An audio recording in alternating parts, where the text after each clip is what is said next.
Okay, so we should be live now. Okay. Oh, it helps if I pull up the chat for, your channel and not mine.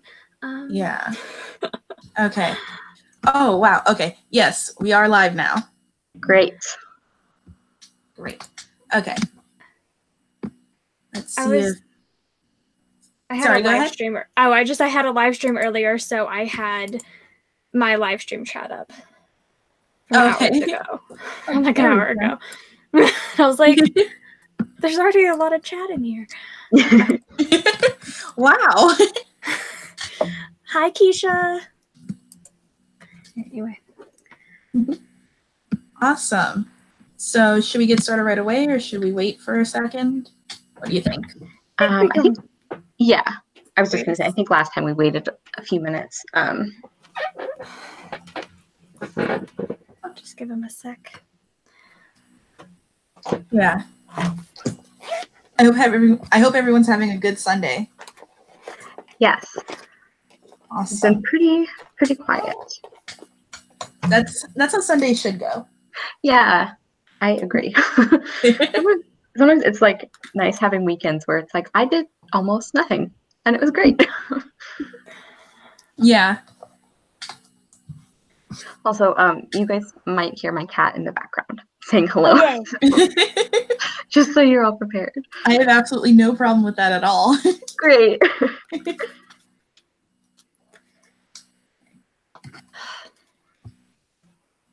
I think I ended up using so many more tabs for this one than the first book, and I don't know why.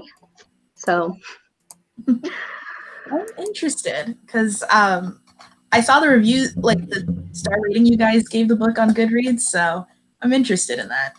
Yeah. Why? What did you give it, Taylor?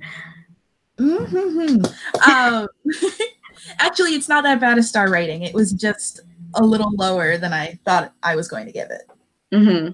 Well, and you'll be running the show on this one, so you can kind of direct our discussion. Yes, I'm excited. I have like notes and stuff, so we'll see. So should we wait a couple more seconds or get started? Since I already brought up my, not thoughts exactly, but I alluded to my thoughts. I think we can start at least just talking like generally like feelings about the book and then like get more discussion in a sec. Yeah, awesome. So if any of you guys want to go first in terms of your general feelings. Do you want to go first, Giselle? Sure. I was really bad. I didn't like take any notes this time. I was just like having a stressful time. I don't know. This book is just like, it doesn't quite know what it wants to be. Like, there's just like a lot of plot lines going up. So like, I enjoy it and I still like love the characters and the writing, but like, I wish it had been a lot more succinct, which is like weird because it's such a short book. Like it's like a 250, 300 page book. Like it's already pretty short, but like, I feel like there was just like so much stuff going on in this one that it just like needed to be a little bit more like streamlined. Interesting. I agree with that. So like that's why I gave it 4 stars. Like I still really like it, but like I wish it just like knew what it wanted to happen rather than just like trying to make everything happen in this one plot. And you jump from this place to this place to this place to this. I'm like, how are you traveling all these places so quickly? Like this, just like calm down for 3 seconds. So, anyway, that's my feelings on the book. Would you like to go, Cara? Yeah. I really enjoyed this one, which it's sort of funny that it's one of my favorites in the series because it's a lot more like action sequence than I think some of the other ones. And I'm not really a plot focused reader in general. But what I really liked about this one is that even though there was a lot of things going on, like there were a lot of intersecting plot lines and it did get kind of, I guess a little chaotic. Like there were a couple times. What I liked about it is not so much the action things that were happening, but like, I don't know, the way the way those showed like character development and how we're already starting to see like clues about where the books are going to go. And I won't get into it now in case we talk about like our favorite parts later, but like that was one of the things that I did really enjoy about this one, that I remember really enjoying, is like we kind of start seeing like inklings of like character arcs, I think, for the first time.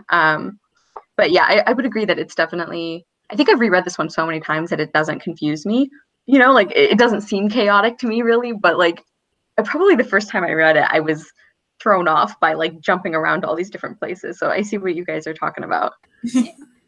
Yeah, okay, so I should preface what I'm going to say by, like, this is no means like a bad book. I did give it 3.5 out of 5 stars when I rated it on Goodreads. And part of that was what Giselle said, where there was just so much happening. And I think for this book, which seems to be more of like a filler sort of, like there's stuff going on, but it could have easily been a filler book and they could have cut out like part of the plot. And I think it would have been kind of stronger. The other reason I didn't care for it as much was that, and this is a personal preference, I like snow and ice as a setting, like any sort of tundra setting, it like stresses me out. And maybe it's especially like the extreme location as well. It's not just like a little bit of snow, it's like the Arctic Circle. The tundra, yeah. Everyone's just constantly getting pummeled by snow, and I'm like, oh my god, no, just don't. No, it's horrible. Yeah, no, I totally get that. It some of it really comes down to like personal preference. I don't mind snowy settings too much, but like I'm thinking of like one of the later books, it's sort of like the opposite. It's almost like a desert-ish setting. I don't want to give like too much away, and that's one of my least favorites, I think, in this series. And that's one of the reasons why, is because like I hate desert stuff, except for like certain kinds of desert fantasy. So like it's sorry. like, yeah. I was like trying to think, I was like, what book are you talking about? Yeah. I have no idea what you're talking about, so I'm assuming it's after whenever I stopped reading the series. Yeah, and I'm being kind of vague about it because technically some of it could be considered a spoiler, but yeah, it's like personal preference, like definitely, like I can see why you wouldn't enjoy this one if you're not a fan of ice, because there's so much ice. Yeah, I mean, I still liked it. I just, like, there was just so much going on too. And like, the way I'm rereading these, I'm using audiobooks. So with the first one, I could do my work and listen to it and it was fine. But this one, there was so much happening. I had to keep like rewinding it or going back to like the previous chapter because it, you know, there was just a lot going on and it really could have been streamlined, in my opinion. Yeah, like with this, like I wasn't confused by what was going on. I mean, I've read this book. This is probably like my 7th or 8th time reading this book. Like, it's not like I was confused, but it did surprise me how much like I couldn't keep straight at what point certain things happened in the story. Like, I didn't remember going and I'm like, oh, this happens at this point. Like, I remembered all the plot points, but I had them mixed up in my mind because I couldn't remember like what happens when, because yeah, they visit the same location multiple times and I'm like, what happens each time they go and stuff. And I was just like, couldn't keep that all straight. Anyway, The Reading Roads, my husband, I made him read them. He said he was surprised by how much was being put into something so short, but he thought he did a really good job. Culver did a really good job. But he thought it could have been longer. That's, yeah, like, that's kind of how I felt. And I think part of this comes back to, like Giselle, you mentioned you've read this book probably 7 or 8 times at this point. I think my count is probably around there, if not even a little higher. This is definitely one of the series I've reread the most. And I think for that reason, like I remembered like the order of everything just about. Like there were certain lines or certain things that happened where I was like, oh, I don't remember it happening quite that way. Like I was still surprised by some of it. But I think it's almost like for these first 4 books, I've reread them so many times that it's hard for me to see how it would appear to a first-time reader or someone who hadn't read them in a while, you know, like it's... I read it less than a year ago, though. I know, I remember. So, like, I read it very recently. This is my 3rd time reading it since I've been on BookTube. Like, why am I not keeping this straight in my head? Yeah. Like, it's probably just me failing, though, and reading it at, like, 6 a.m. That may have something to do with it. See, this is my first time reading it in, like, 7 or 8 or most likely more years. And I don't know if we can really get into spoiler territory now, but probably. I mean, I think we can. I think I mean, I think everyone here knows that it's spoilery at this point. Yeah. Okay. So I had only really reread this book to like go to the Butler parts because you know how I am. And so when I was listening to the audiobook and they mentioned Opal Cowboy, I was like, wait, is she in this book? I had no memory of her being in this book. Yes. Honestly, I did not remember that at all. I thought she showed up in the 3rd book. So that was probably the biggest surprise of the book for me. Mm-hmm. Yeah. Also, speaking of the Butler scenes, I did like love all the scenes of Butler just like throwing goblins and just those are the ones that are bookmarked on my Audible app. Butler throwing people, Butler fighting people. Yeah, that's what does it for you, Taylor. Just throwing things.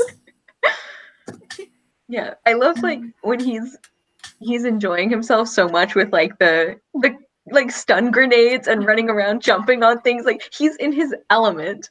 And Artemis says something like, oh, how are we planning to disembark from the train? And Butler's like, disembark is a little gentle for what I have in mind. And Artemis groans and he's like, more running and jumping. Like he's just so like not having a good time. And Butler's like, this is like being on vacation for me. Yeah. Okay, Charm says that they definitely felt the ambition in some of those action sequences. A time or two I was like, wait, what? How? Which, yeah, I can see that. There's sometimes when you're like, wait, who's doing what? How does this make sense? Yeah. Is anyone else utterly confused as to how sorry, side tangent, but when Mulch like pulls out one of his hairs and it gets like twisted into a shape, how he gets it back out and reuses it? Is anyone just totally confused by that? I honestly don't get dwarf anatomy at this point. I don't think that would actually work. It Probably not. Low key irritates me. Yeah. It's okay. It's so funny because like most of this series, with the technology they use and some of like when they're describing like the moon belt and like the plasma tiles and everything, the great thing about it is like it sounds just plausible enough that if you're like really into the story, it's like you don't stop and think about it too much. At least like I don't. There are things that like really, there are little things that don't matter that like really bother me. Like Owen Colfer constantly forgets how tall his characters are, and it drives me nuts. It drives me nuts. But like as far as the actual like technology stuff, it's like I don't know. I think if you can make it sound reasonable, it's like, okay, I could believe that like a super advanced fairy species could do this, even though I don't know how the science would work. Like this sounds reasonable enough that it doesn't actively bother me. But yeah, every once in a while you come across something where it's like, this does not work. Yeah, this is definitely like I noticed a lot of things in this book that was just like, this is not consistent to the rest of the series. I think he was like still getting his feet underneath him and like wasn't sure what he was going to keep or not for future books. So there were like quite a few things that happened where I was like, that is not consistent to this or this or this in the future. And I was like, it's okay. It's a good series. It's fine. But like the things bothered me more than they did in the first one. Maybe just because I overall like don't enjoy this one as much. But yeah. I think it's really interesting. I really like this one. Like really? Yeah. I don't know. I think there's a reason why this is the one I remember the least of like the 4 or 5 that I read. Like it was like reading a new book, honestly, because I remembered absolutely none of it. Except for the part about Mulch stealing the Oscars in LA. That was funny. But like I said, even the dwarf anatomy stuff is just so baffling. Like the fact that like with their pores, that was horrifying. Like I made my dad read these books. Well, I didn't make him. Like me and my brother and sister had all read them when we were little, and he was like one of the only people who hadn't. So he read them so he could like talk about them with us. And every time he like watches something and he, like a character suddenly gets a power, he calls it the Mulch Diggums rule, because it's like it says like Mulch just like spontaneously gains any power that like the author needs him to. I mean, He kind of does. I feel like at this point, it's still within like reasonable bounds because we haven't learned everything about these different species yet. You know, it's like it's reasonable that we don't know everything they can do yet. But there are definitely a couple of parts later in the series where it's like, where did this superpower come from? Like, how have we never heard about this before? This would have come in handy like 3 books ago. Yeah. Sorry, I am replying to some like things in the comments section. The Reading Roads said that a lot of this feels like filler to me, but fun filler, and that's kind of where I am too. Like, it's still a lot of fun. I think I was also waiting to get to book 3 because I think that was my favorite, other than the first one. Yeah, so, I love book 3. I'm so excited. There's going to be so much angst. I'm so happy. Yeah. That's true. Chris said also, like, the Oscar stealing stuff was, he loved the Oscar stealing stuff, but why? Overall, it's hard to tell how consequential most of this book will be in the series. And there are a lot of things in this book. There's like, it was fun, but like, it doesn't mean anything. It's funny because like I think the Oscar stealing part was like my least favorite part of the whole book. Really? I thought that was like, funny. Like, I just did not care. And I think because like again, I have reread this book so much that it's like really cemented in my mind as like which parts are my favorite and which ones are not. And like I know we don't spend a lot of time with like we barely see like what Mulch is doing before they recruit him again. So it's not like a huge chunk of the book. But every time we would get like one of his scenes like before they catch him, I was like, okay, here we go. Like it was like not my favorite part of the book. Yeah.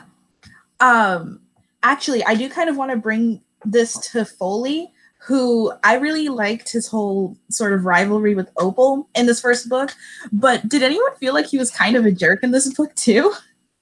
Oh my gosh. He kept making fun of Briar. Yeah. Well, like he's so cocky. Like he's so used to being like the only smart person in his mind, like the only smart person in the room, that he like never even thought about like, hey, maybe I shouldn't antagonize like this person who has like the motive to want to hurt me, you know, like he just dismissed him.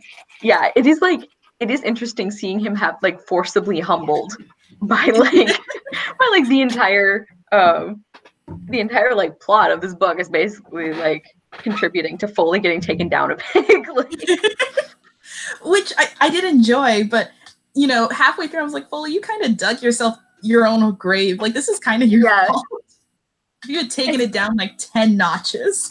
It's not even just like Foley's fault though. It's like there's even like a line in this book where it's like sexism was strong at the LEP, where it's like no woman feels like they can get like anywhere in their career and stuff. And so it's like not only is Opal like, it's just like everyone her entire life has like treated her like she's like really stupid and inconsequential and all this stuff, and like Foley contributed to that.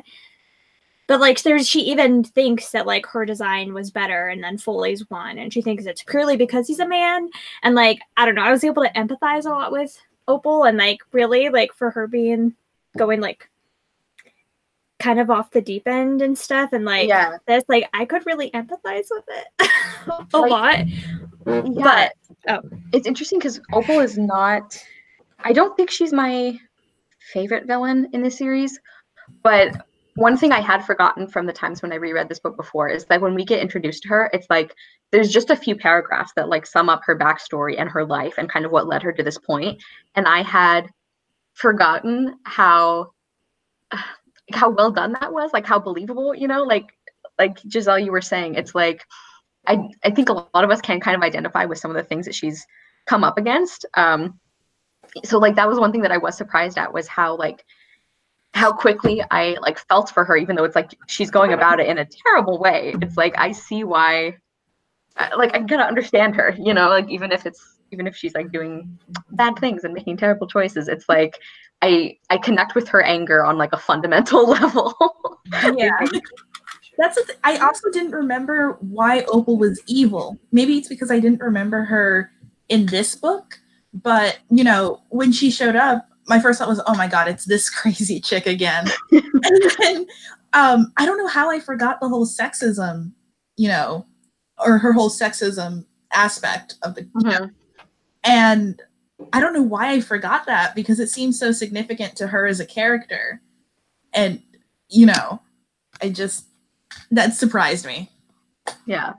Can I talk about my absolute least favorite thing about the book? Yes, please. The thing that like pisses me off the most. Sorry, the chair is very squeaky.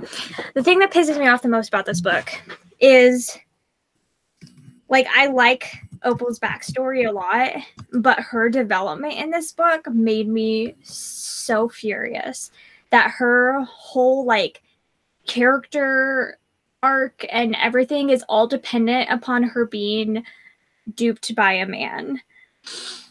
I was so pissed. I was like, really? I was like, this is what we're going with? The downfall of the bad guys is a woman scorned, and like that's what kills Cudgeon and stuff, is like that's what we're going with. This book, that in the first book you're trying to show sexism against women and like work on that, and even in this book you're trying to show that, and that's the plot point that you went with, is the woman scorned, and that's like what brings down their evil operation. Yeah Just for most of it, I thought it was like Opal was going to double cross Briar. Like, that's where I thought it was going. Like, she was just using him as her sort of in with the LEP. And then at the end, it was Briar who was going to double cross her. And I was like, well, and I think you can really tell in like the early few books, like it takes a little bit for, I feel like, for Owen Colfer to realize like, oh, I need more like other interesting female characters, like besides Holly. Like we see Juliet in book 1, and like I love Juliet so much. And we see a lot more of her in the next one, which I'm really excited about. So I think he does get better about it, about like really creating more developed like female characters. Like I love Holly so much, but she really is kind of like the strongest female presence for like the first couple of books, like really one of the only female presences that you get. I mean, so like I think that's another thing that I've noticed with like the first few books that I remember last time we were doing this. Trisha from Tell Her Story, she mentioned that like she mentioned kind of the lack of female characters, and that's something I never really picked up on when I was younger, because I was like so attached to Holly. Like I loved Holly so much that it like didn't cross my mind that like there's not really a lot of other women in these books like at the beginning. But yeah, like I see your point in general though, because even in the later books, like maybe correct me if I'm wrong, but I don't remember like any new characters really in books 3 or book 4 that are female. Like definitely older characters being reintroduced, but 3 or 4, and then in 6 either. Yeah, I think I saw it more as he gives more time to the female characters and he makes them more well developed. Not so much like he adds them into the story. But there's only like 5 like side characters that are female in this like entire series. Right. Well, there's Holly, and then there's like 4 or 5 like side female characters, and that's like it. When there's so many male characters. Yeah, I agree with that. It's a very early 2000s version of feminism, I think. Like, yeah, there aren't a lot of female characters, but look at this really good one we have here. And she's punching things. Yeah. Yeah, exactly. Yeah. I'm so disappointed in Opal, though. I can't express how sad I am about Opal. I think like she was never my favorite villain. I was just like, so it's like, are you kidding me? Yeah. Sorry. I think like she was never my favorite villain. So like I never really. I love Opal. When I was like first, I really don't like her. So when I was first like reading and rereading this series, I think it didn't register how she was treated, because every time she was on the page, I was like, okay, whatever. Like I was just not a fan of her, like at all. But justice for I know I'm interested to see if my perspective on her changes as we reread the next ones. If I find her more interesting, so I'm curious to see that. Yeah, same. Can I talk about my favorite scene real quick? Yes, please. So my favorite scene in this whole book, I think I mentioned it in my Goodreads updates too, is like the whole sequence that happens on the actual train itself. Like when they are using it to pull Butler and Root out of the ice cage or whatever, and then like Holly getting her finger cut off, and like Artemis having to like reattach her finger and all that. That whole like segment is like my favorite in the whole book. And I think it's because like this is sort of what we were talking about earlier about like this book feeling like a lot more like action-y than some of the other ones. I think the reason I still love this one, even though I'm not a huge plot focused reader, is that in my opinion, I feel like a lot of the action is used for a purpose. It's like to further character development, because that whole train thing, I think, does a really great job of like kind of encapsulating some character growth that we're going to see later. Because one thing that like I love about it is that it shows that Holly is not just like, I think it's easy to write Holly off as like the street smart one, you know, like she's tough, and then Artemis is like the brainy one and he plans things. But like Holly is really clever. Like she's really creative and like good at coming up with solutions under pressure. And like her plans are like as impressive as Artemis's, even though they're not like incredibly complex and confusing, you know? So when she figures out how to get them out of the ice cage and all of that, I really like that part. And then I also really like how this is kind of the first time I think that we see Artemis going out of his way to do something to help another person, because he feels like some responsibility for Holly getting her trigger finger cut off by the door. I know. But like I love that, because like we see these like glimmers of like a soul in him. Like, you know, like we see him like starting to care about people, or like want to help people for reasons other than just his own selfish gain.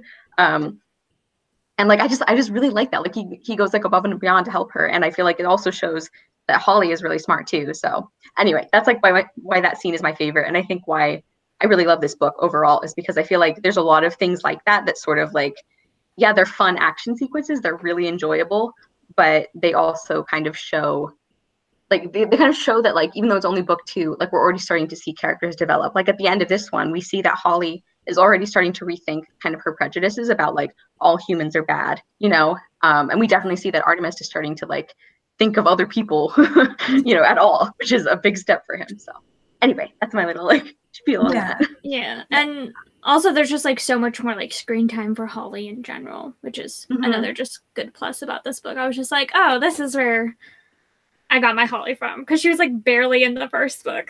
Yeah. What is this?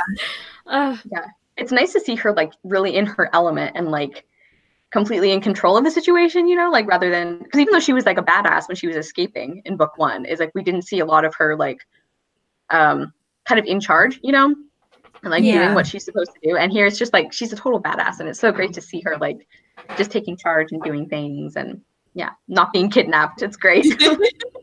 Yeah, I say not being kidnapped is always a plus. For me, I felt like Artemis's sort of arc started a little too soon, if that makes sense. Like, I like that we got to see his sort of burgeoning friendship with Holly, but sometimes I felt like he was just a little too compassionate, considering how we saw him in the first book. I don't know, maybe it's because I kind of prefer icy, cold, always on top of things Artemis. And I get that he's totally out of his environment, where like in the first book, he was on, basically he had the home advantage, you know, he was in his element, he was at home, and here he's somewhere completely different. I would say there's probably a lot more at stake in terms of, you know, this is his father he's trying to rescue. So I understand why he might be a bit different. And I think my main complaint with his arc in this book was more of a personal preference rather than a sort of, you know, this is something that the book did that was wrong. Yeah, it's funny you mention that, because that occurred to me too, is like when we got to the parts where he starts being a nicer person, I was like, oh, like this happened earlier than I remembered it. And I think like I was thinking about it too, because like I was like, this is a big contrast from who he is in the first book.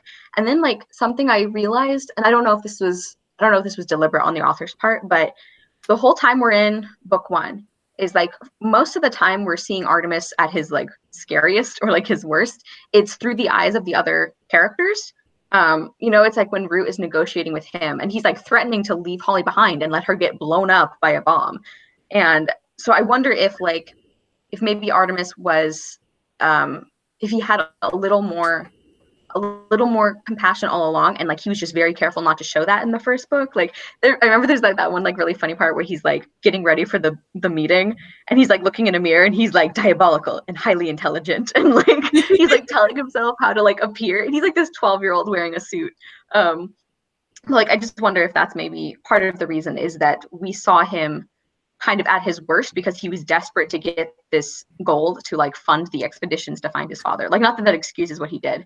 But like I wonder if maybe like book 2 Artemis is like a little closer to who he is than maybe book 1 Artemis, you know, like if maybe some of it was like a facade that he had to project, like, I don't know, maybe I'm like reading too much into it, but. I think also, well, like how much time passes between book 1 and book 2? I don't know if it's ever like specifically said, but I assume it's a whole year. I think it's a year.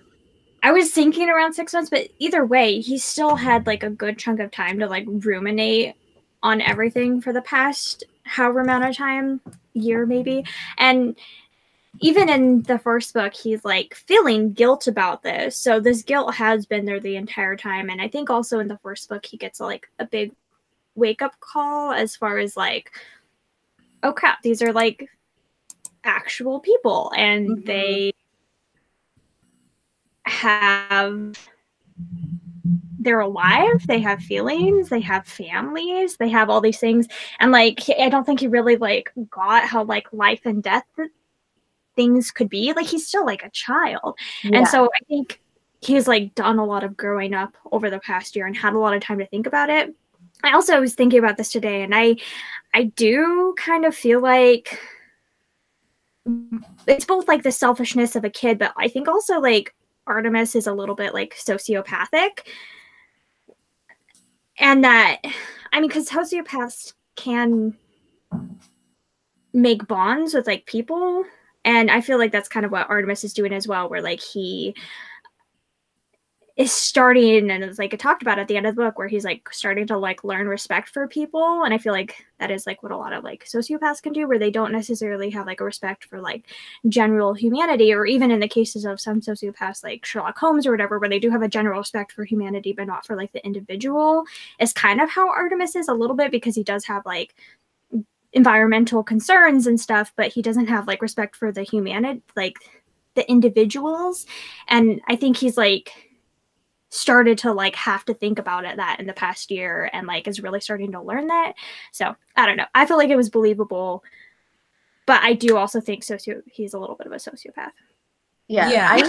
I don't think I know enough about sociopaths, because I thought that was something like, I thought like if you have sociopathic tendencies, it's like they don't just like go away, right? Like, so I guess the only reason I wouldn't necessarily call Artemis a sociopath is because he becomes very different. He acts very differently later, you know, like I don't know, like, is that something that you can overcome by like teaching yourself to care about people? I guess like I just don't know enough about. I think they can bond with people though, and they don't have like bonds with a lot of people, but they do have like bonds with certain people and can like have like emotions and feelings towards certain people, but not people in general, if that makes sense. So I feel like he's starting to make these bonds with these people that like he's been in like life and death situations with, and starting to like feel something for them, but he's still not going to care about this random person like on the street that he might encounter or whatever. Okay. Yeah. But like he's growing these bonds towards Holly and Julius and Foley a little bit. And I guess because like there's a couple parts I'm thinking of later where he does seem to care about people he doesn't know.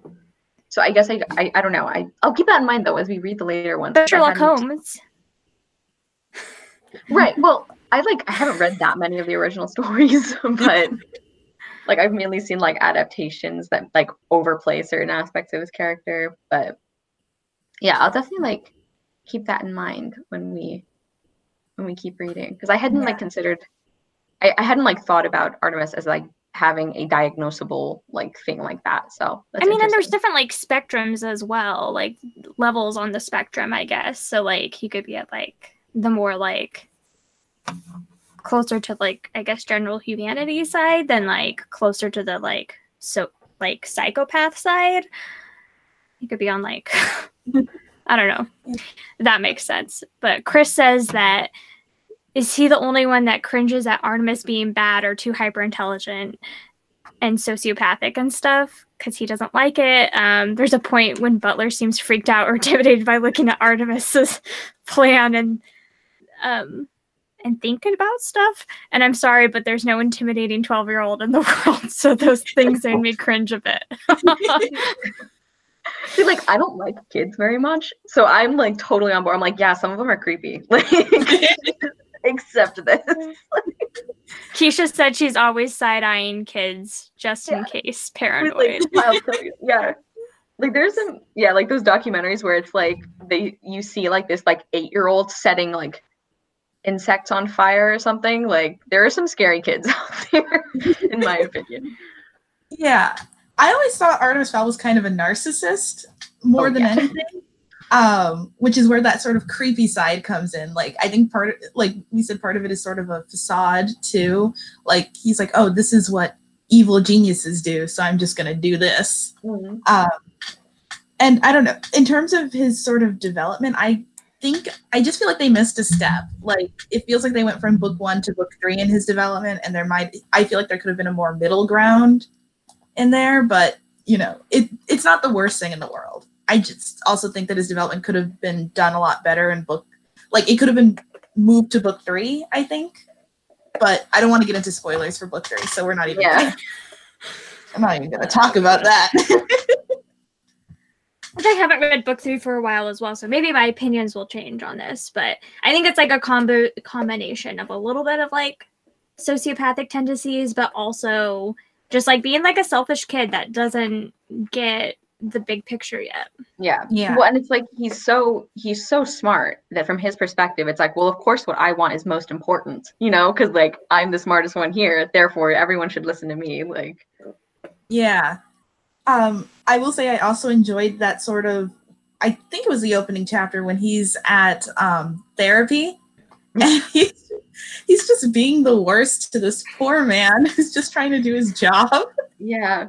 And then I like the little side thing where he's like mentions that he writes in a lot of like psychology journals or something. Yeah. He's such a brat. I loved it. I absolutely love that scene.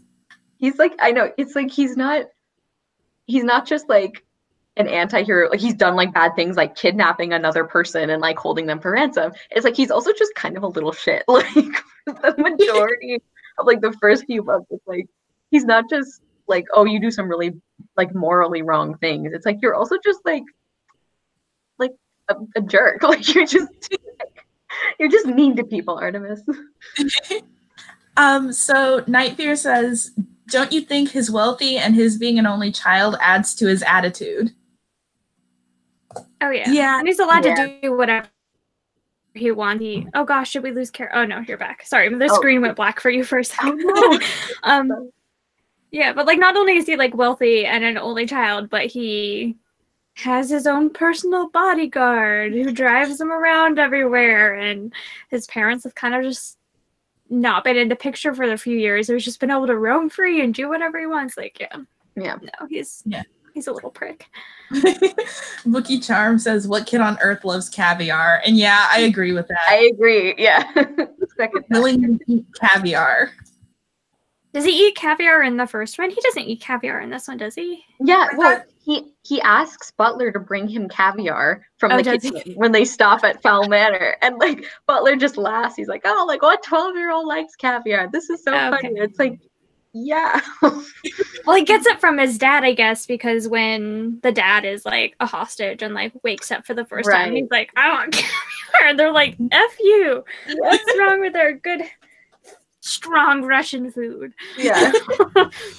I would absolutely love it if Artemis just didn't like caviar, but he just kept asking for it because it made him sound rich and cool. Oh my gosh. I can see him doing that. Yeah. Yes, Holly punching Artemis. Yeah, Yvette from Book Cave, she said that she lives for every time Holly punches Artemis. Like, same. It happens a lot. Like, yeah. I will say it's not as good as the first time she punched him in the first book, but it's still, I love it. Well, I don't know, Chris. I don't know. It's just like, but it's like total disregard for like the individual. I mean, even as a kid and even being a spoiled kid, I feel like you can still have like empathy for people, and he just has no empathy for anyone until he starts to get respect for them by seeing them do things that he finds like noteworthy, like showing high intelligence or whatever, and then he starts to have empathy and respect for them. But it's not until they like show that, really, like very occasionally will he feel like any kind of like of that empathy or anything, unless I guess like they proved themselves. Yeah. And I see what you mean with that. I guess my question was because like I don't know enough about like the clinical definition of a sociopath. Because I thought from what I had heard in other like media that if you're a sociopath, it's like you can't just develop a sense of empathy if you don't have one. You know, like that since we do see him have tendencies where he does care about people, not just who are close to him, but like people he doesn't know, he does seem to have that development. I guess I was just wondering, like, can you be a sociopath and then like stop being one, you know? Yeah. I mean, he could.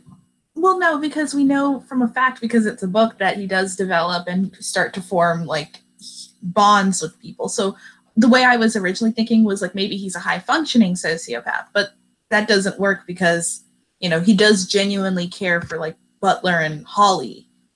So. Oh, I just realized you guys haven't read book 8 before, right? I haven't. I read like half of book 8. Okay. I think I read the end. Like I know what happens. Okay.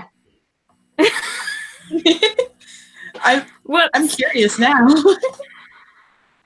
Yeah, I'm not gonna like say anything, but I think that affects. I'm not looking forward to it. Yeah, I think that affects our conversation here. So we should move on to another point, so we're not tempted to give something away.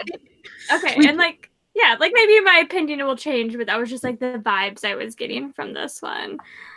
Well, I really like trying to dissect Artemis's character because I think that's a sign of, I guess, how good Owen Colfer is writing him, in that, you know, part of his true nature is such a mystery. Like, is he a sociopath? Does he actually care about these people?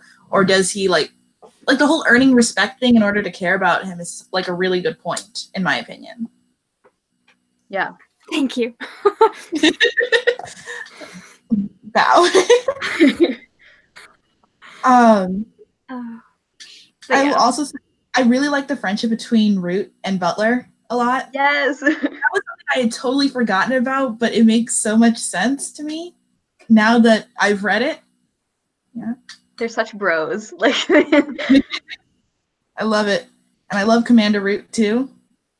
Fantastic. I really liked seeing Root be less of a sexist asshole in this one. Yeah.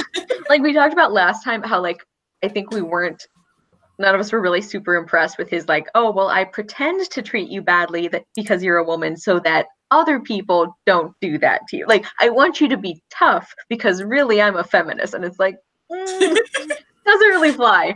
But I really liked seeing him.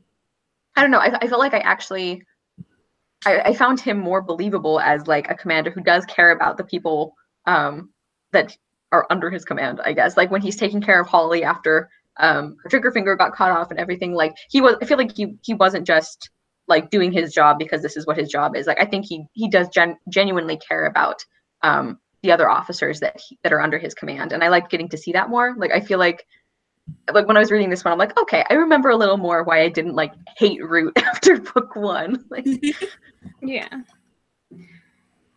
So the Reading Roads says, I think that might just come in reference to Artemis, come from him not having practice. Sorry, I cannot read right now. It's very ironic. I think that might just come from him not having practice having empathy in his life. But now he seems to be having empathy and respect more often. He even had it for Mulch by the end. And I do have to point, I thought he saw Mulch as an asset, kind of. Like, look at this guy who can break into anything. That'll come in handy. Yeah. Yeah, and like respect for him, but I don't think he's actually like attached to him yet. But like also like he has loving parents who love each other and have a good, healthy relationship. His parents were not that loving. Like, are they not? I feel like I remember in in later books them being we joined at the hip. We learn more about them later, I think. But yeah, do they not have a good relationship? Well, no. Like, I don't want to talk about stuff we find out. Oh, later. okay. So I'm trying to think how to. Like, I remember there were a couple of things in later books we find out where it's like it made me understand Artemis more. Okay. Which not that it excuses it. Actually, one of the things I really like about the series is how there's like this. I don't know, if you had to like pick out one of the running themes, like I feel like one of them that I notice a lot is like how people's circumstances affect them, but at a certain point you're still responsible for your actions. Right. And that's something that I really like. Like, I really like it when books like play that, I guess, play that theme up more. Like, especially like, I think it's important for kids, but like for anybody really, it's important to like recognize where people come from and to understand that that may have affected them. But I also think that like that doesn't completely excuse everything you do, you know, like growing up a certain way. It's like, well, you still have responsibilities as like a decent human being, or fairy, as the case may be. Yeah, that's a really good message. I do like that a lot, and I'm excited to see where it goes in terms of later in the series. Yeah. That was it. I agree with you. That was the point. I was trying to make a grand statement, and I was like, no, you summed it up really well. So do either of you have any like? So do either of you have any like favorite quotes at all? Well, we already know Taylor's are just like anything with Butler. Butler laying waste to goblins is her favorite quote. Happy Valentine's Day to me. Yeah. I will. Oh, sorry. Go ahead. Sorry. Well, I actually saved this on my phone, and it's just such a perfect throwaway line for some reason, and it's a good example of how the book's humor is just so fantastic, where they were talking about Artemis Fowl as the prisoner, and they were upset because things were just the Russian mafia. They were upset because things were going wrong, and one of them's like, "I'm just gonna go scream at the prisoner more," and someone's like, "Will that help?" And the guy's like, "No, but it'll make me feel better." It was such a small throwaway line, but I was just cracking up at it because I think it perfectly encompasses this book's sense of humor, which really does resonate with me when it's not being gross. So yeah, like the wordplay is really good. Yeah, I think my favorite part, actually, like I remember I marked the page because it was one of my favorite lines, and I mentioned it earlier, and it's like when Butler like jumps down through the hatch of the train, and he's just like having a great time, and meanwhile like Holly's missing a finger, and like Artemis is like, how are we gonna get out of this? And so he says, there's another bend coming up in about half a click. That's our best chance. So how do we disembark? Asked Artemis. Butler grinned. Disembark is a pretty gentle term for what I have in mind. Artemis groaned. More running and jumping. All of my favorite lines are like, they're running for their lives, and Artemis is like, this is just like gym class. I hate this. Like, the most relatable thing in the whole book. It's pretty good. That was like one of my favorite things in the book. Yeah. So basically, I love when Artemis complains about things that don't matter, I guess. Yeah, that's good. Such a brat. What about you, Giselle? I didn't actually like write down the quote, so I don't know verbatim. One of you might be able to find it. It's right at the end when like Foley is like helping Artemis, like right at the end, and he like ends up like fixing some stuff up for him at the end to like make something easier, like when he gets back home. Like I think like he like ends up like doing some stuff and like putting like Mr. Fowl's like information back in like people's files so that they'll be able to like recognize who he is and all this stuff at the end. And he's like, why don't I like move in and like dust all like your house for you too or whatever? Like, why don't I just like come be your personal slave? I'm already doing everything else for you. And I was just like, oh, Foley, you're such like a sassy jackass. You're my favorite, except for he's such a dick in this book. Like I forgot. I feel so bad for Opal. Like I would go crazy too. Also, before he even knew Briar was evil, and Briar had like his face had been disfigured in the first book, and he kept making jokes about that. And I was like, okay, I don't care how much you don't like him. That's like not okay. Yeah. Well, like I had forgotten. Like I think I had forgotten how like just generally unpleasant Foley can be, like because he's so funny. Like I remember liking him because he was funny, and yeah, it's like reading this book. It's like you're just kind of a dick. Like you're just like I kind of understand why so many people don't like you. Yeah, but I also kind of love it, so it's fine. Yeah, it works out. You know, like.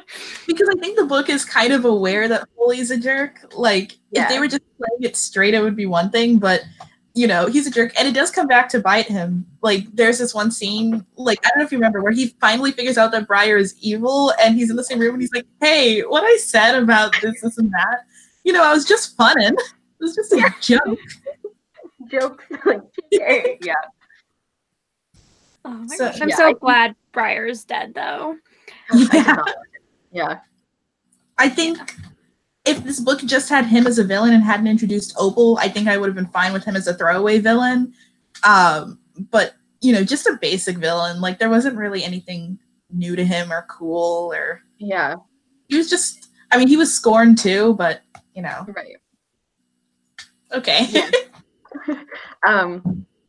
Yeah, I remember, like, never being that, like, interested in the villains in these books. Like, not that I thought they were badly done or anything, but, like, I didn't read these books for, like, who they were defeating or, like, how they would bring down the villain. Like, I don't know. I really liked the parts where it was, like, I don't know, like, the villain was, like, Artemis's own conscience or something. Like, you know, when it's, like, internal struggle, I guess, like, that's what I really liked about these books, and, like, seeing the characters have to, like, work together who, like, aren't used to working together and everything. Like, that's what I liked about the villain stuff, not so much, like, kind of, like you were saying, it's like, yeah, kind of a throwaway villain. Like, I was like, yeah, like, Hutchin was fine. Like, I'm fine. Like, I'm glad he's dead. He wasn't that interesting. Like, I feel like he would just get annoying if he was still alive. He'd just, like, keep popping in and being an annoying twat. I was just, like, remembering, like, how book 3, like, the cruxes of the plot. I was trying to remember, like, why did the things in book 3 happen? And I just, like, remembered, and I'm like... See, so I'm excited to read it. Yeah, I don't remember that much from book 3, except the thing that I'm not going to mention here, and... So. Yeah, it's a ride. I remember I really liked it. I don't remember that much from it. Yeah. Oh, I can't wait until we can start talking about book 3, because I think that's when it picked up, and I was like, oh man, I'm never putting the series down, and oops. And then you did. Yeah, that last happens with everything. Yeah, I think book 6 was the only book out, up to the book out, that I was, like, when I, like, read book 3 for the first time, and I, like, fell in love with it, read the rest, and then just, like, went back and reread, mostly skipping book 5 because I remember the first one that came out when I was, like, actively anticipating, like, reading the series was book 5, I think.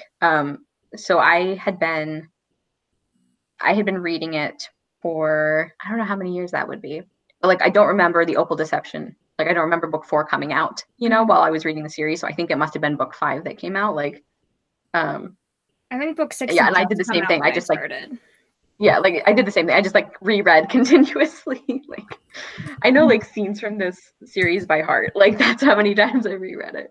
Yeah. And book 6 was narrated by a different narrator on an audio, and it made me so angry that I physically read it. That's weird. Wait, can you repeat that one more time? You did what? Book 6 was narrated by a different narrator on audio. What? I think he went back and recorded it because I guess a lot of people are mad about it. So I think there is a Nathaniel Parker version, but it wasn't that narrator. And I was, like, so angry. I was like, this is not Artemis's voice. Yeah, I really like whoever narrates. What was his name again? Who narrates the current audio? Nathaniel Parker. Yes. Oh my gosh. Nathaniel Parker. He's really good. Was he? So did he do the ones, like, from the beginning? Yeah. Oh, see, maybe it's been so long that, like, my opinion could have changed, but I remember trying to listen to book 1 on audio, and, like, I mean, keep in mind, I'm, like, not good with audiobooks, and I realize that now. I was like, I just cannot listen to things on audio and, like, retain anything. So maybe that was part of it, but I was like, oh, I know the book so well, like, it'll be fine.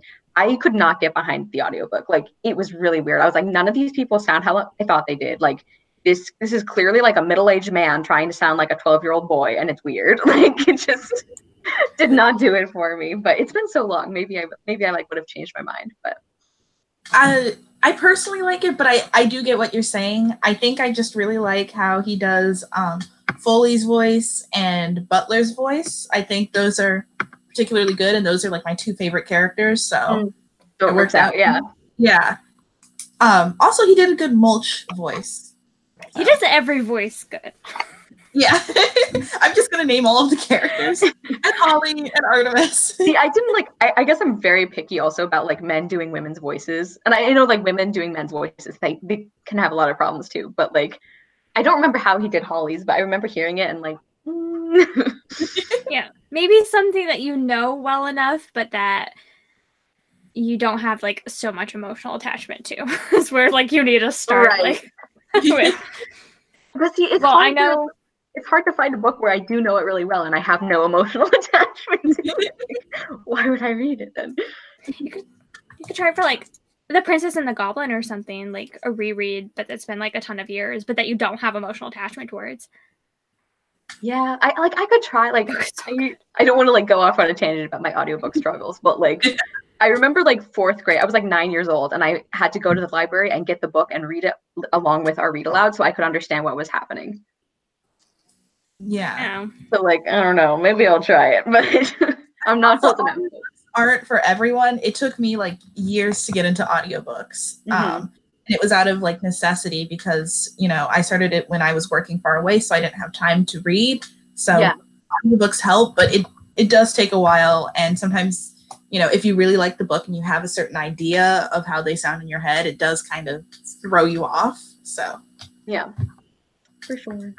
Well, I know Cara's favorite chapter heading from the book was Mulch Ado About Nothing.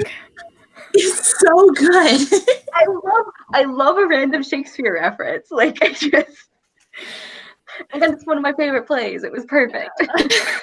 I also highlighted that in my notes. I was like, that's very, like, I loved it. It was so good. I mean, some of the chapter headings are like good in general, and yeah, that one is just like, it's a personal favorite. Yeah. I guess we could also talk about, I know we already went on kind of a Mulch tangent, but do you guys have anything else to say about Mulch other than him being generally terrible and the anatomy not working? Like the toe thing? Okay.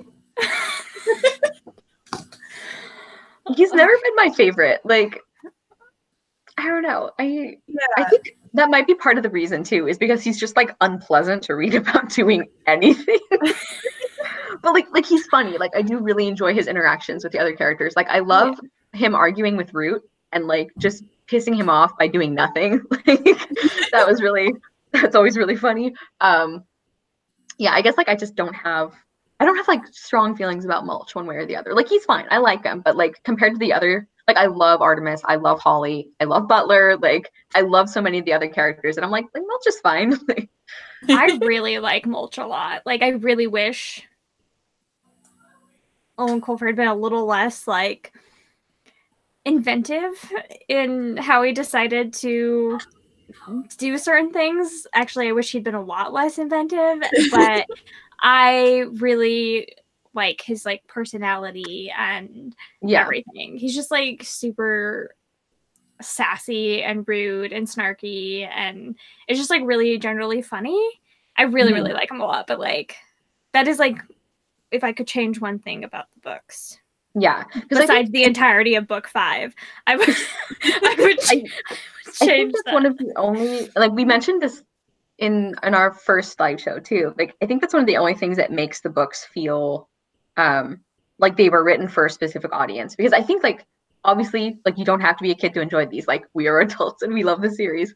But I feel like that's one of the only things where it's like, okay, when Owen Colfer was writing these, like Mulch is basically like I feel like he's kind of like pandering to like a very specific type of like 12-year-old boy humor, you know, which like not that all boys have that sense of humor, but you know what I mean? It's like that's what it feels like to me is like, like it's gonna be like this is gonna make them laugh because kids love fart jokes. Like yeah, I remember like not being amused with them when I was 12, and I was like, oh, this is really gross and not funny. And then I grew up and I was like, this is really, really disgusting.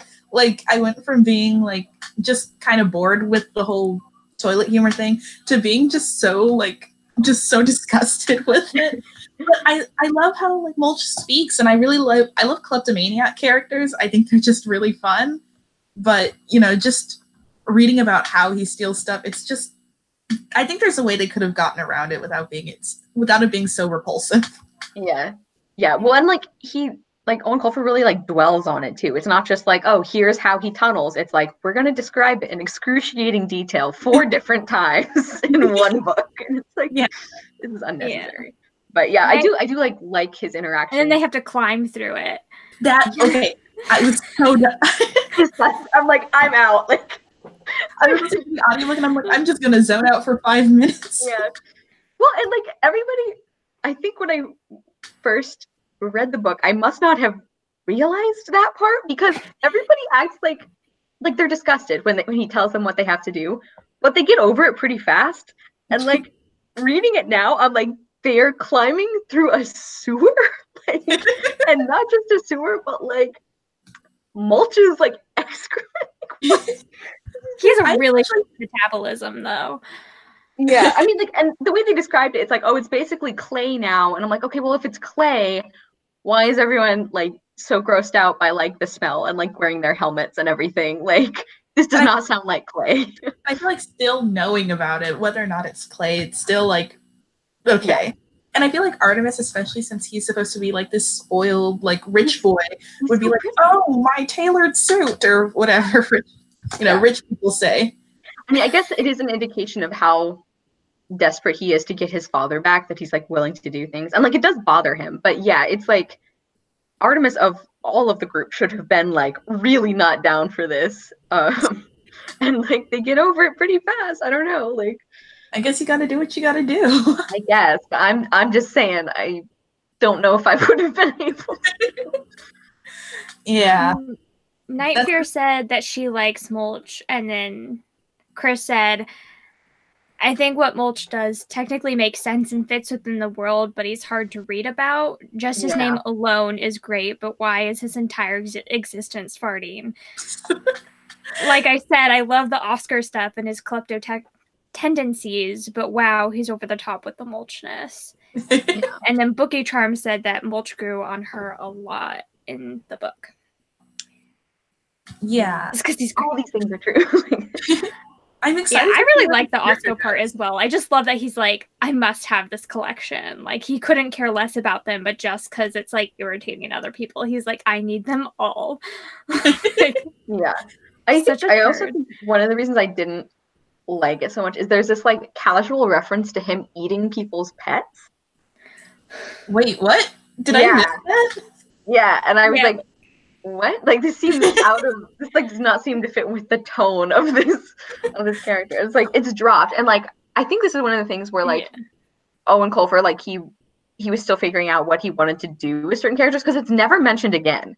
It's like he forgot that he told us that Mulch eats people's animals.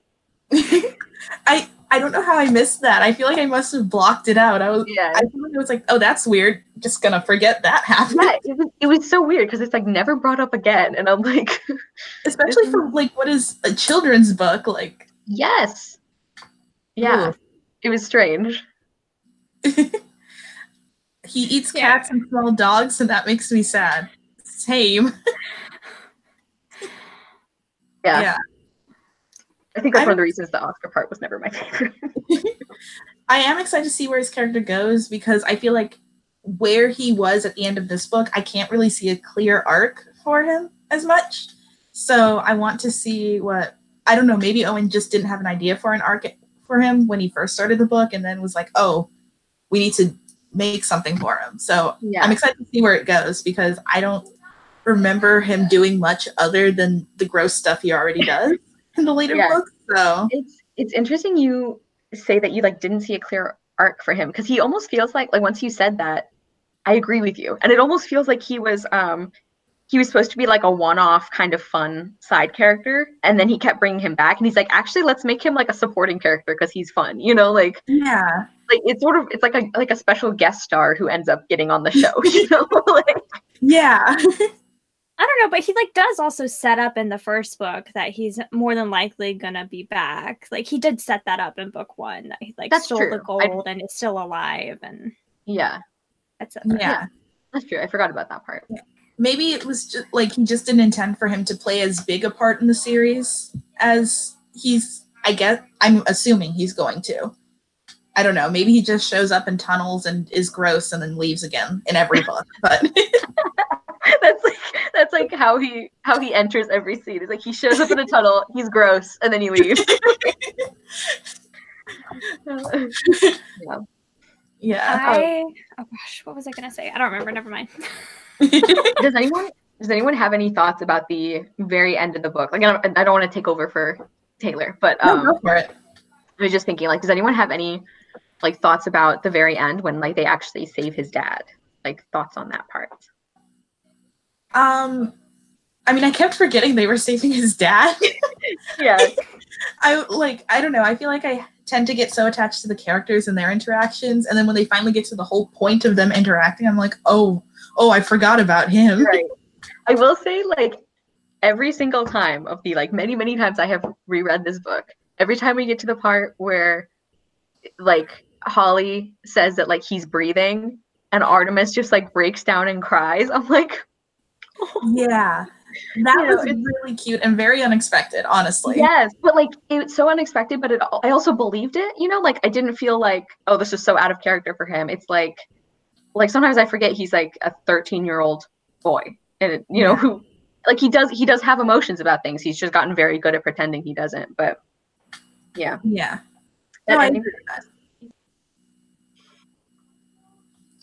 I just feel like the ending was like wrapped up a bit quickly. That it's just like, oh, now this is the thing, and now it's over, and that's it. And I was just like, I don't know. I wish I'd spent more time on, because like you don't even really see him like reuniting with his dad in this, right? Yeah.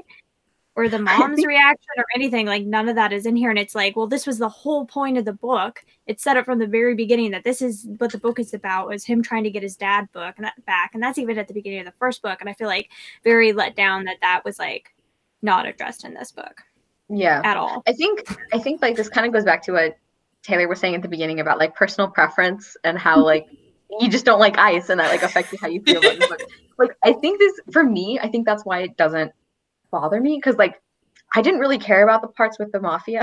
like I wanted Artemis to get his dad back, and I liked seeing, like I thought filling the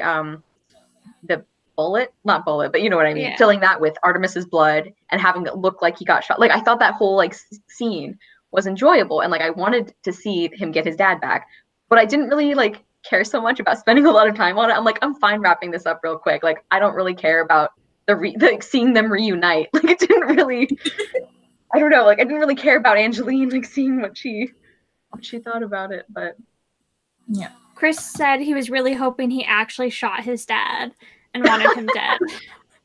So Artemis would actually finally seem bad to me, because I really wasn't getting that from the rest of the series so far.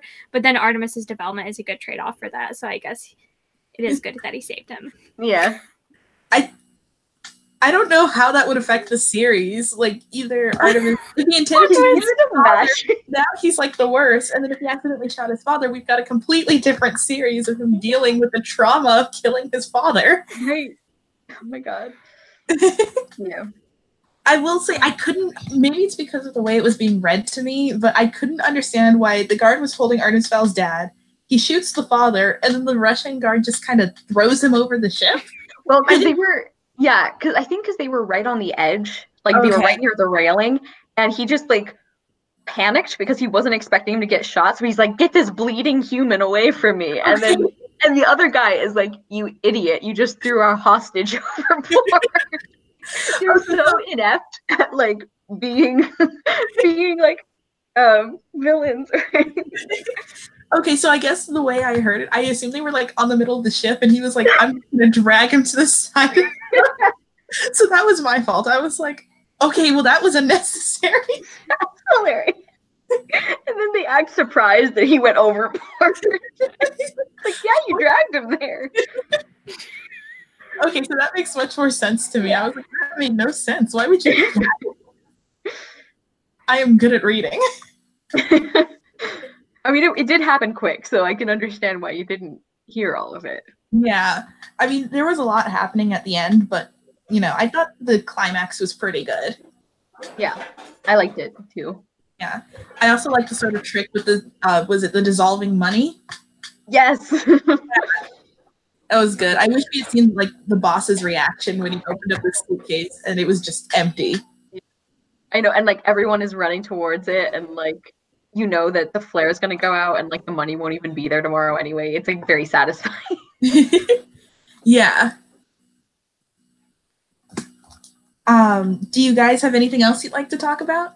during the books, overall thoughts, you know, how you feel about this now versus when you read it, I guess, the first however many times. I mean, I still love it. I think that's kind of the to sum up. Like, I still really enjoy it. I think it is interesting, like that I'm noticing different things now. Like some of the things we talked about is like I don't think I read it this way the first time I read it. So I like that I'm still like getting new things from it. Also, I just want to point out that like that descriptor of Holly that describes her as like extremely pretty in a dangerous sort of way, like Black Widow pretty. That is one of my favorite things, and it's like goals. Like I just like that's like a specific line that I remembered for like years from like the first or second time I read this book. I remembered that. So that's my takeaway: is Black Widow pretty is the goal. Yeah. What about you, Giselle? I'm just like, I don't know, like for how much fun it is, I just like genuinely can't get over. Like I'm so hung up on the whole cruxus be like of Opal's at the end, like really pisses me off like so much. Like I don't know, like her backstory is very interesting and I could really empathize with her, and then just like that, like it just overall like leaves a very like bad taste in my mouth. So even though like I do like it, it's like simply for that I could never give this book more than like 4 stars. Yeah, because I'm just so sad. Like really? Yeah. So, I don't know. And I don't think that had ever stood out to me before either. Like this is something that like I noticed this first time, is like actually thinking about like how like, oh, that's so stupid. So anyway, but it was lots of fun. Oh, and I feel so gypped. Sorry, I shouldn't say that word. I feel so betrayed that I did not get any mulch/Foley interactions. I totally get where you're coming from, but the idea of Mulch being romantically with everyone just leaves a real bad taste in my mouth. But even just like their banter in a friendshipy way, I'm just sad that we didn't get it at all. Yeah, I mean, we really didn't see a lot of Foley's interactions with the main cast at all, because he was locked in the operations booth the whole time. Also, I forgot about Foley's tin hat. A lot of good you did me. I know, and he like throws it in the recycler. Yeah. Love it. But yeah, maybe we'll get more Mulch and Foley interaction. I can't say I'll ever ship them. Just like I said, Mulch is so repulsive. I can't see anyone. I ship Mulch and Alone. Yeah. So Taylor, what were your final thoughts? Like I said, part of it was just a personal preference. I don't like books where people are just in ice. It's not pleasant, and I don't think it makes for a very like interesting landscape per se. Do not read Spinning Silver. Is it an ice? Yes, the whole thing is like set in like winter and snow in Russia. I love it then. I love cold. I love it. Like that book, I don't usually get this, but like I genuinely like felt cold while reading that book because it's like so atmospheric. Ooh. So don't read that. You'll be traumatized. But it's so good. Yeah, this is something I've noticed as a pattern. I read Pym like earlier or last year, and that book is wild until they're in the ice with Yetis. So, you know, that happens. So back to Artemis Fowl. So that was just a personal preference. It's not anything against the book, you know, in terms of what's actually working. I don't know. I just felt I was a little disappointed by this. I know it was never my favorite, but there was just something about it that was missing. I thought Artemis's development was a little too quick for me personally. And I don't know. It didn't work. The villains weren't interesting. Opal being a woman scorned. I will say it was still shocked that Opal was even in this book. Yeah. I like when I say I have no recollection of her being in this book, like my head just kind of perked up when I heard Opal Cowboy does this, and that. Yeah. One more thing, and then we should talk about when the next live show is going to be. Yes. But the last thing is that I meant to say earlier, one thing I really noticed this time was how much death there was in this book of like random kind of one-off characters. Like, I mean, they weren't like main characters, but I think after Jocelyn last live show, she was talking about how there's all this weapon talk. Like, there's a lot of weapons considering it's a kid's series. I was paying more attention to stuff like that, and I just really noticed like those goblins that like shoot each other down, and like the book opens with like somebody being incinerated by a fireball. Like, that's just one thing I noticed. It's like, oh, I didn't think about this before, but like there's a lot of, I don't know, there's a lot of like real world consequences for like these random side characters. So that's just something I noticed. But yeah. Anyway. Actually, kind of going off of that, I also wasn't too thrilled with like the whole all goblins are evil thing. It's just this trope I find in a lot of books where there's just this one race of creature, and I guess we're not like, they're only portrayed as evil, so we don't care when they die or get incinerated. And I don't know, it just seems like something that's kind of lazy to me. Yeah, that's a good point. Yeah. I mean, it's also just a personal preference, because I know some people just like it doesn't matter to them, but for me it always just felt like, you know, it just doesn't feel right, you know? Yeah, no, I agree. And especially considering how one of the big I don't know, one of the like developments, I guess you could say, of the series is like learning that not all fairies are good and not all humans are evil. Like, Holly has to kind of like realize that like throughout the books. So it is interesting that they have like that one exception where it's like, oh, except goblins, they're all bad. Like, yeah. And trolls. And trolls, yeah. Although trolls, I feel like they treat them more like dumb animals, so it's like they're dangerous, but they're not like evil. With goblins, they seem to be like just this race of like bad creatures.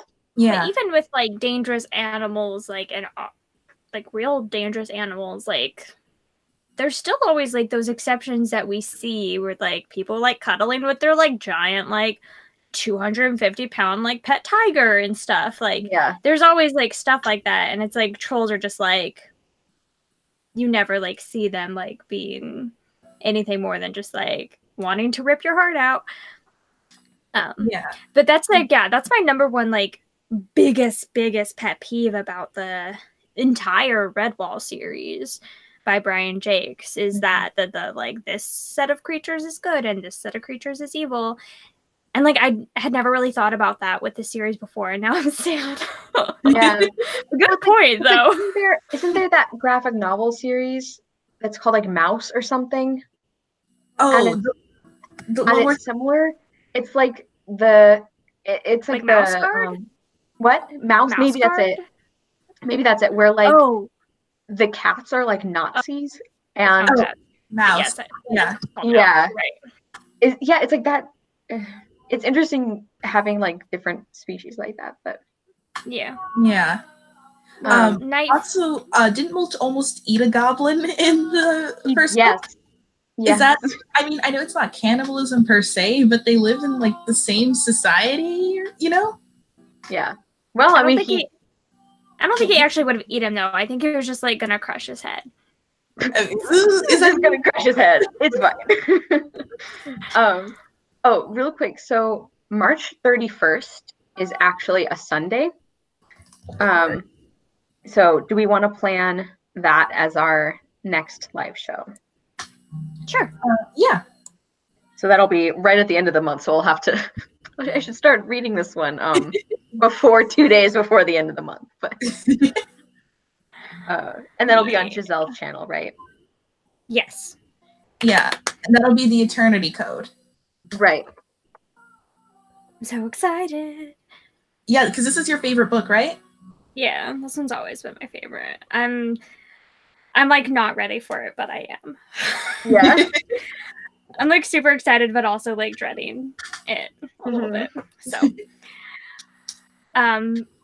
Night Fear said, "I just want to thank you all again for this read along because I am not sure I would have picked it up." Oh, thank you. Well, we're glad you're reading it. Yeah, it's a great series. Yeah, I'm happy people are joining us. Yeah. Keisha said, Giselle, I'm sure one day Mulch and Foley will have their sarcastic banter turn into a torrid affair. One fight goes too far and suddenly their dynamic changes. Torrid affair. Oh no. Taylor's face is just like yeah. So anyway, March 31st at 5 p.m. Yeah, 5 p.m. Eastern, 2 p.m. Pacific. Yes. Okay. And it'll be on your channel, Giselle. Yes. And we will be discussing the Eternity Code. Yes. Yay. I also remember it being as like one of my favorite books in the series, so I am super excited for this. Like, same. I love it. Oh yeah. Oh, I'm so excited. Okay. Is there anything else you guys would like to add before we sign off? Or I think I'm good. I think that's it. Well, thank you all so much for joining us. yeah, thank you guys. This was really fun. Yeah. Okay, guys. So remember March 31st on Giselle's channel, 2 p.m. Pacific time, 5 p.m. Eastern time. We'll be reading the Eternity Code. And Night Fear said she has read them before.